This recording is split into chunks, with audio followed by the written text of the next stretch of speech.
Good morning, I hope you are doing well. My name is Victor Machoka and thank you for tuning in. Today we are talking about relationships. I hope you are doing fine where you are, and wherever you are, chances are you are a product of various relationships, okay? It's always a pleasure having you today. I just want to say you are going to your next level. This is Masterclass.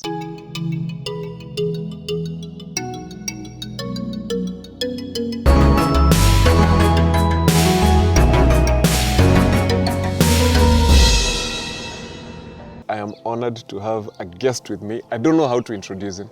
I've known him for many years. He is an entrepreneur. He is a director of Talent Soko Africa, director of Business Minds Consultancy. He is an IT expert. He is a lecturer. He is a PhD student. Man, what did I leave out? He is a master of ceremony, a moderator. He's a lot of things, but most importantly, he is a great man.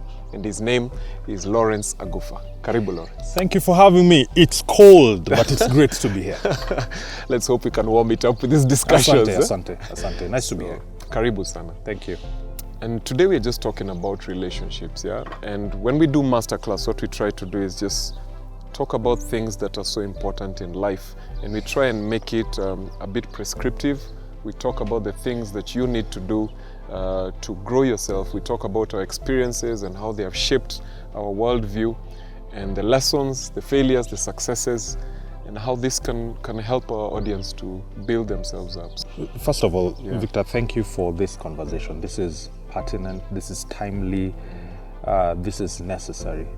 Because a lot of people are not very much aware of the role relationships play in their lives. We read these books where they tell us if you are leaving a job, for example, they say you don't leave your job, you leave your boss.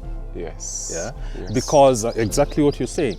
If I know of people who have taken serious pay cuts because they did not like the environment within which they are working.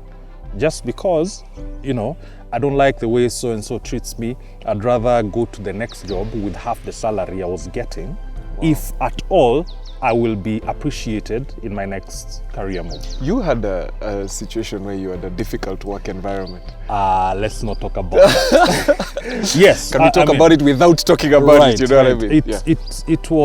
It was a kind of environment that did not enable me to be who I am, to become.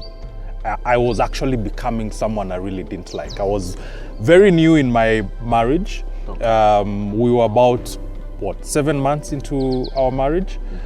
And what I realized is that I would go home and the only thing I would talk about to my new wife was how bad my day was. Wow. And this was Monday through to Saturday. So my wife was looking forward to Sunday. For obvious reasons. Because there's no job. There's no job. And then after Sunday, I could tell that her moods were changing at around 7 p.m. because then is when I was, ironing my shirt, getting my suit ready for that job on Monday. And when I realized that, I had two options, either to step out or to shape up. So because I needed the job, and to be very honest, I did not have an alternative at that point, I realized that I now need to sort out this job because it was affecting my relationship with my wife. And so, because you couldn't leave that relationship at work, you had to change and adapt. Correct. And you didn't like the way you were adapting. You didn't like the person you needed to be to remain in that relationship. Right. So what we are saying is relationships are like a crucible that forms you. And if you continue being that person for a while, then that becomes you. If you continue doing that for a while, it becomes you because habits form character. And sometimes you position yourself in environments which shape you into things that you don't like. Then because of how they are being prepared, because of the convenience, because of need to survive, you end up liking this new person. And you become a person that you were originally not meant to be. to be. You become callous, as you said it. I mean, going back to that example I was giving you, I toughened up. I ended up talking about things that I would otherwise not talk about when I'm at home, because when I'm at home, I put my career away, I put everything aside, and I'm focusing on my family.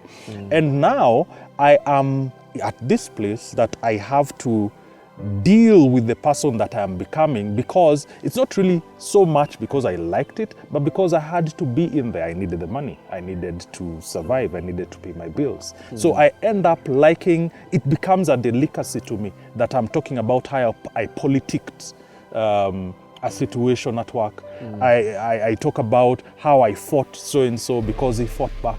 I talk about how I dodged a bullet, yet that is not really the person that I am. But now, because it is a delicacy, because of how it has been prepared and I have to consume it, then I become that person. Eventually, I realize that, hey, this you're feeding from what you shouldn't feed from. So you're becoming someone totally different. So let me ask you, what was the tipping point? What was the point where you felt, yes, I have the job I need, but I need out. I need to get out. I realize that this is affecting my relationship, the one that I consider true, genuine relationship, and that was my wife, period. I mean, I saw how it affected her. I saw the kind of person that I was becoming to her. I saw myself changing how I treated her, even my attention or my concentration to what really mattered earlier before we got married. That all morphed, it all morphed at some point, and I realized, okay, I think I need to change here. One of the things that denotes maturity in a person is when you begin to distill your relationships and realize that relationships are at different levels. There are different kinds of relationships. There are different levels of relationships, and all of them are important. They play an important role in life. And it is until you understand the value of each relationship with different people, that's when now you can begin to leverage on those relationships.